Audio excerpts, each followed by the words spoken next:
देखिए student, illustration number 3 देख रहे हैं एवरेज प्रॉफिट मेथड को समझने के लिए। कहता है calculate goodwill of the firm on the basis of 3 year purchase. ये 3 ईयर परचेज या जितने भी ईयर परचेज होगा, ये क्वेश्चन में हमेशा गिवन होता है कि कितने ईयर परचेज। तो पहले तो हमें ये पता होना चाहिए कि इसका मतलब होता क्या है।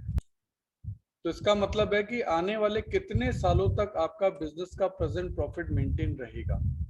आने वाले कितने सालों तक बिजनेस का प्रेजेंट प्रॉफिट मेंटेन रहेगा, ये कैलकुलेट नहीं किया जा सकता। ये दोनों पार्टीज जो खरीदने वाली बेचने वाली बिजनेस को हैं, वो दोनों मिलकर तय कर लेते हैं कि यहाँ 2 3 4 5 क्या आएगा उस हिसाब से। पिछले 5 सालों का प्रॉफिट आपको दे रखा है, उसमें से एक लॉस भी है, ब्रैकेट में लिखा है तो लॉस है, ये बात भी याद रखनी। अब लिखा है on 1 January 2016 a fire broke out which result in loss of goods 3 lakh. A claim of 70,000 was received from the insurance company. तो 3 लाख में से 2 लाख 3 लाख में से 70,000 तो रिसीव हो गया, तो पर 230 का नुकसान तो फिर भी हुआ। ये आपका अब नॉर्मल लॉस है। अब ये आपका अब नॉर्मल लॉस है, और ये हुआ जनवरी 2016 में, यानी 31 मार्च 2016 से पहले, यानी 2015-16 की बात हो रही है। और अब नॉर्मल लॉस हमेशा ऐड किया जाता है, ध्यान देना। अब नॉर्मल लॉस ऐड किया जाता है। रीजन क्या होता है, एक लाइन याद कर लो तो सारे रीजन क्लियर हो जाएंगे कि गुडविल का वैल्यूएशन हमेशा नॉर्मल प्रॉफिट पे होता है। तो यदि कोई भी अब नॉर्मलिटी है तो उसे हटा दो, यानी अब नॉर्मल लॉस लेस कर रखा है तो उसे ऐड कर दो, और अगर अब नॉर्मल प्रॉफिट ऐड कर रखा है तो उसे लेस कर दो। इसको कहते हैं अब नॉर्मलिटी को हटाना। तो अब नॉर्मल्स को हटाना है। During the year ended 31 March the firm received an unexpected tax refund मिल गया आपको, कोई टैक्स पे किया हुआ था वो वापस आ गया, तो अब नॉर्मल इनकम हो गई। तो अब नॉर्मल इनकम 80,000 रुपये आप यहाँ क्या कर दीजिए, लेस कर दीजिए। इस तरीके से दो एडजस्टमेंट दे रखे हैं, दो आपके एडजस्टमेंट आपके हो गए। और 60,000 का आपका लॉस है, वो आपको लेस करना ही है। ये लेस में ही अब नॉर्मल लॉस आपको ऐड करना ही है। अब इन सभी प्रॉफिट का आप ऐड कर दीजिए इन एडजस्टमेंट्स को करने के बाद। इन सबका टोटल आ जाएगा 13,90,000। पर ये तो 5 सालों का प्रॉफिट है, तो इसको डिवाइड बाय 5 करना पड़ेगा। तो एवरेज प्रॉफिट आ जाएगा 2,78,000। अब गुडविल का जब वैल्यूएशन करेंगे, फॉर्मूला होता है average profit into number of purchase years.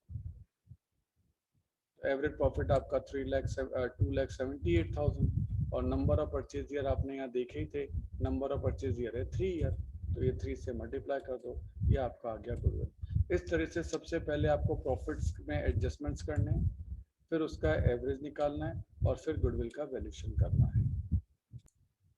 देखिए इलस्ट्रेशन नंबर 4 में उसने कहा प्रॉफिट शेयरिंग रेशियो ए और बी का इक्वल, इससे कोई फर्क नहीं पड़ता।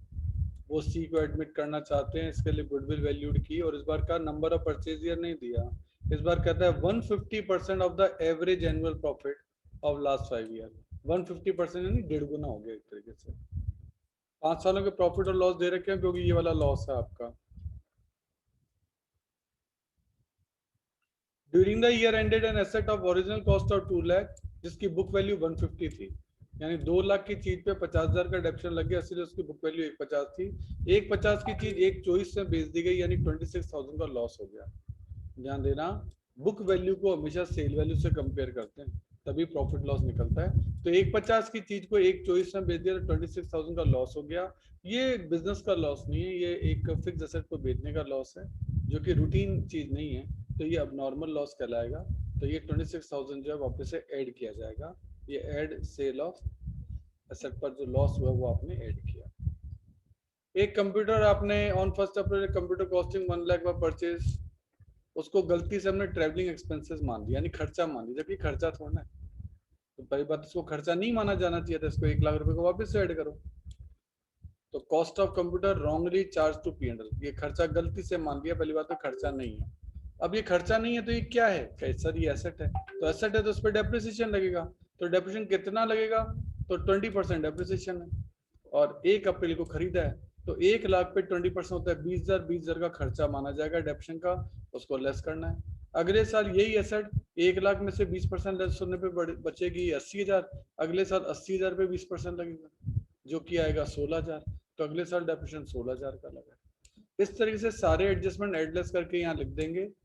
इन पांचों को जोड़कर डिवाइड बाय 5 करेंगे तो एवरेज प्रॉफिट आपका आएगा 84,000। 84,000 का 150% निकाल दोगे 1,26,000 ये आपका आ जाएगा valuation of goodwill. Illustration number 5 में देखिए, ए बी दो पार्टनर हैं, प्रॉफिट रेशियो 2:1 है, सी फर्म में आया, goodwill is valued at 80% of the average annual profit का 80% निकालना, वही गुडविल है ऑफ द प्रीवियस 3 ईयर और 4 ईयर, 3 साल या 4 साल का 80% निकालना, और दोनों में से जो ज्यादा हो। ठीक है, देखते हैं। प्रॉफिट पिछले 4 सालों का ये दे रखा, तो कहा क्या है, पिछले 3 साल या 4 साल, तो पिछले 3 साल, 4 साल तो यही, 3 साल होंगे ये 98 ऊपर वाला नहीं होगा, बस ये तीन ही पिछले 3 होंगे। तो एक बार 3 का एवरेज लेना, एक बार 4 का एवरेज लेना। चलिए ये लिए 3 का टोटल आया, डिवाइड बाय 3 क्या, ये एवरेज आ गया।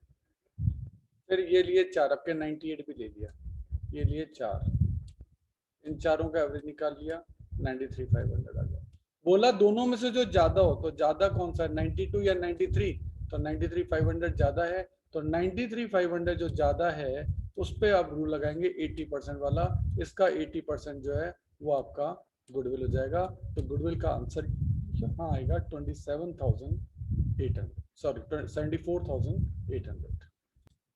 मतलब ये आपको जबरदस्ती लैंग्वेज में उलझाएगा, कह रहे पहले है ना 3 सालों का एवरेज निकालो, फिर 4 सालों का एवरेज निकालो, फिर दोनों को कंपेयर करो, दोनों में से जो ज्यादा हो, ज्यादा कौन सा है, 93,500, उसका 80% आपका गुडविल होगा। तो वो ऐसे कोई भी लैंग्वेज बना सकता है, आपको हर लैंग्वेज के लिए तैयार रहना पड़ेगा। तो अब अपन देख रहे हैं weighted average profit. Weighted average में क्या होता है, आपको वेट्स दे रखे होंगे ऐसे, कैसे होगा देखो मैं आपको बताता हूँ। इलस्ट्रेशन नंबर 7 लेते हैं, इसके लिए अपन, आपको ईयर एंडेड दे रखे हैं 2011 से 15, आपको प्रॉफिट दे रखे हैं 43, 50, 52, 65, 85, आप देख रहे हैं प्रॉफिट लगातार बढ़ रहे हैं। You are required to calculate the value of goodwill on the basis of 2 year purchase of weighted average profit, और वेट्स आपको दे दिए। वैसे मैं आपको बताऊं, कई बार क्या होता है, प्रॉफिट लगातार इंक्रीजिंग ऑर्डर में होते हैं तो भी वेट दे दिए जाते हैं। ठीक है, तो यहाँ इंक्रीजिंग ऑर्डर में, खैर अपने लेवल पे तो क्या होगा कि वेट्स आपको दे ही देगा, तो आपको पता लग जाएगा कि वेटेड प्रॉफिट है। अदरवाइज सीनियर लेवल पे ऐसा भी होता है कि प्रॉफिट लगातार इंक्रीजिंग ट्रेंड दिखा रहे हो तो वेट्स भी दिए जाते हैं। खैर ये ईयर है, ये प्रॉफिट है, ये वेट है। जैसे आप वेटेड मीन निकालते थे स्टेट्स के अंदर, सेम वैसे वेटेड प्रॉफिट है। प्रॉफिट को वेट से मल्टीप्लाई कर दें, 43 into 1 43, 52,000 into 50,000 into 2 1 lakh, 52,000 into 3 that is 1,56,000 and so on, सब मल्टीप्लाई कर दो। अब ये जो टोटल 984 आया, ये जो टोटल 984,000 आया, इसे डिवाइड बाय 5 नहीं करना है, इसे डिवाइड बाय वेट्स के टोटल से करना है। ये वेट्स का टोटल है, 15 से डिवाइड करना है। इसे अब एवरेज नहीं कहेंगे, इसको कहेंगे वेटेड एवरेज प्रॉफिट। और इस वेटेड एवरेज प्रॉफिट का number of purchase year question में दे रखा था 65,600 का, कर रखा था 2 ईयर परचेज, तो इसको इंटू 2 कर दें, ये आपकी गुडविल जो है निकल जाएगी 1,31,200।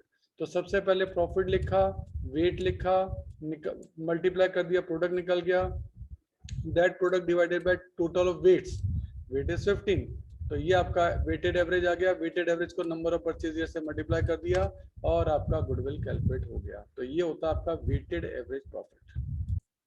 नेक्स्ट आपका आता है super normal profit, super profit method. Super profit method में स्टेप होती है आपकी 5। अब देखिए, ये इलस्ट्रेशन नंबर 10 ले रहा हूँ, इसके लिए आपको 5 सालों के प्रॉफिट लॉस दे रखे हैं, ज्यादा सालों के दे रखे हैं, 7 सालों के दे रखे हैं। कैपिटल इन्वेस्टेड आपको दे रखा है 12 lakh, normal rate of return आपको दे रखा है 10%, गुडविल का वैल्यूएशन करना है 2.5 ईयर परचेज पर of the average super profit. इस टाइप का आपका क्वेश्चन जो है वो आपका आएगा। सबसे पहली स्टेप आप निकालेंगे इसमें एक्चुअल एवरेज प्रॉफिट। तो पिछले 7 सालों का जो प्रॉफिट है उसको लॉस है तो लेस कर देना, प्रॉफिट है तो ऐड करना, उसको ऐड करो, वो आएगा 10,50,000, उसको डिवाइड बाय 7 कर दिया, ये आपका आ गया average profit. This is step number 1। Step number जो 2 है, ये स्टेप नंबर 1 है। स्टेप नंबर 2 थी, वो थी capital employed. Total assets minus outside liability, लेकिन क्वेश्चन में कैपिटल एम्प्लॉयड खुद नहीं दे दी, कितनी है 12 लाख। नहीं तो फॉर्मूला लगता है total assets minus outside liability, पर यहाँ खुद नहीं दे दी तो अपन को जरूरत ही नहीं। कैपिटल इन्वेस्टेड का होता है कैपिटल एम्प्लॉयड। स्टेप नंबर जो 3 है वो होती है normal profit, capital employed into rate upon 100। तो कैपिटल एम्प्लॉयड कितनी थी 12 लाख, रेट कितनी थी, रेट थी 10%, तो ये आपका निकल गया नॉर्मल प्रॉफिट। ये स्टेप नंबर 3। स्टेप नंबर 4 होती है सुपर प्रॉफिट। फॉर्मूला होता है actual average profit minus normal profit. Super profit का फॉर्मूला होता है actual average profit minus normal profit. तो एक्चुअल एवरेज प्रॉफिट तो आपने यहाँ से निकाला था 1,50,000, एक्चुअल एवरेज तो आपने यहाँ निकाल लिया था 1,50,000, और नॉर्मल प्रॉफिट आपने यहाँ निकाल लिया, ये रहा नॉर्मल प्रॉफिट 1,20,000।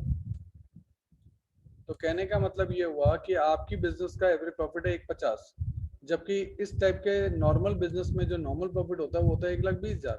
तो इसका मतलब आपका बिजनेस सुपर कितना कमा रहा है, आपका बिजनेस सुपर कमा रहा है 30,000। That's why super profit equals to 30,000।